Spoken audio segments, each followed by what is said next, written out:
What's up, everybody? Welcome to Bios3 Raw TV.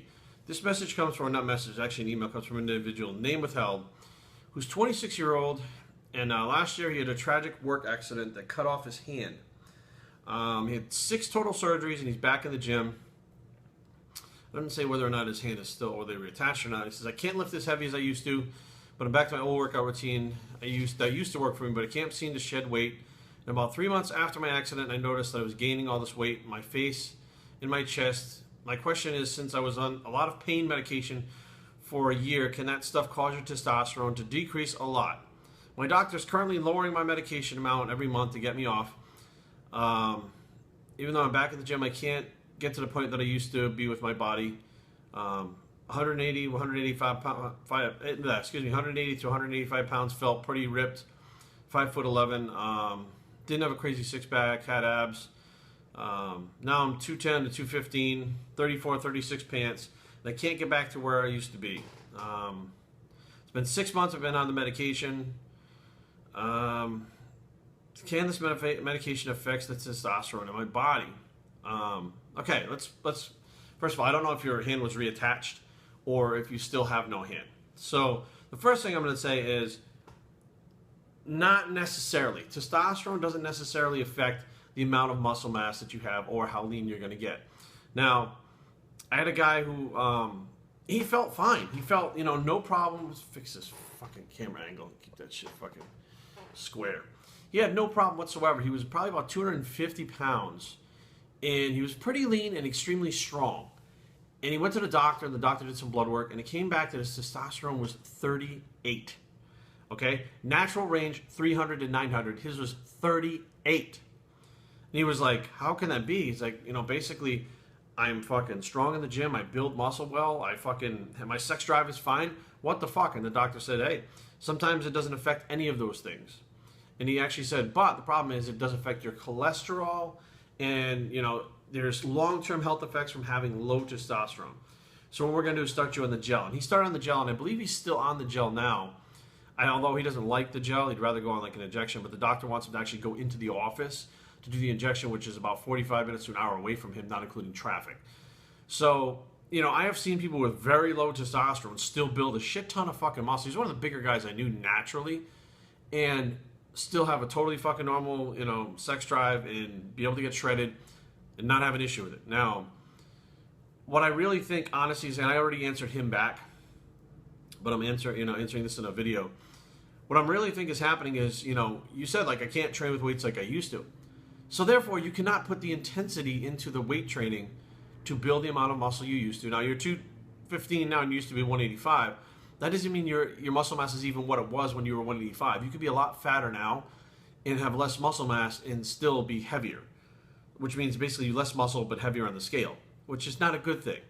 Now, if you were able to train like you were back then, think about it like this. You're trying to replicate something you did back then, not doing what you did back then. Just following the routine is not going to cut it. You have to put the effort in. Like, anybody can follow a routine, doesn't mean they're going to get shit. You've all seen those guys at the gym year after year spinning their fucking wheels doing the same routine. Well, that routine got them fucking in shape in college. Why isn't it now? Because they're training like a fucking 35-year-old man instead of a fucking 18-year-old kid. They're not putting the same effort in. So it's not the routine, it's not your testosterone, it's the effort. And I can guarantee you, without the effort, whatever you're eating, whatever you're doing, and it doesn't say anything about cardio in here whatsoever, like, let's face facts, your body's different now. Maybe you didn't have to do cardio then. You're talking about the routine and the testosterone. I'm not hearing a word in here about diet and cardio. Those 3 things are what's going to get you long-term success. And what's obvious is you haven't had long-term success. You've had short-term success while you were younger. Like it says, well, you're 26 now. So 26, you're still young.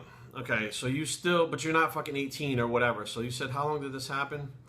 3 months after the accident. It doesn't really say how long you've been, like when you used to do that routine back in the day and you got lean, and now 3 years from now your body's going to be different. 4 years from now your body's going to be different. It's not the same year to year. You're going to have to change with the fucking times. Like, you're not going to be able to be 35 and do something you did when you were 25 and have it work. That's not going to work like that. So I mean, that's another thing you got to take into account, that And it's not the pain medication. Let's get that right the fuck out. I mean, I was on pain medication, legally and not legally, for fucking years. And I was on hefty doses. We're talking about fucking Oxycontin 80s, and I take 2 or 3 of those bitches a day with Vicodins and Klonopins in between. Now, that's a lot of fucking medication to be taken, okay, for anybody, let alone somebody that doesn't need it. I was still in the gym training. I was still fucking getting results. I was still getting fucking shredded. There's a point in time while I was on all those meds that not only was I shredded, but I stayed shredded for a good, like, year because I wanted to do this professional wrestling thing. And I knew that as a professional wrestler, if I had a better look, I might be utilized better than some of the other guys. So the idea was to stay as lean as I possibly could. But I did the EAS back in the day, the EAS plan. I was doing 2 Myoplexes a day, 2 whole meals, and one of the Myoplex bars. So I was on a very strict eating regimen, and my cardio all week long was, you know, I would do wrestling 2 days a week, and then I would wrestle on the weekends, and I would still be in the gym training. Like, I was training just as hard on those painkillers as I was before I ever took the painkillers, but I didn't have that injury. So what I actually recommended to this guy was to get the Isolator. Now, the Isolator comes from Isobag, which is the company that makes the Isobags that you see me carry, and it straps onto like your forearm and your bicep, and it kind of like hangs at the elbow. So when you press, like you don't have anything in your hand, it's strapped. There's a strap here, and then like something that attaches it, and something that attaches from the elbow that you attach the weight to. So when you press, the weight hanging here, you're pressing with the delt, but you don't have any use of your hand or anything like that holding anything.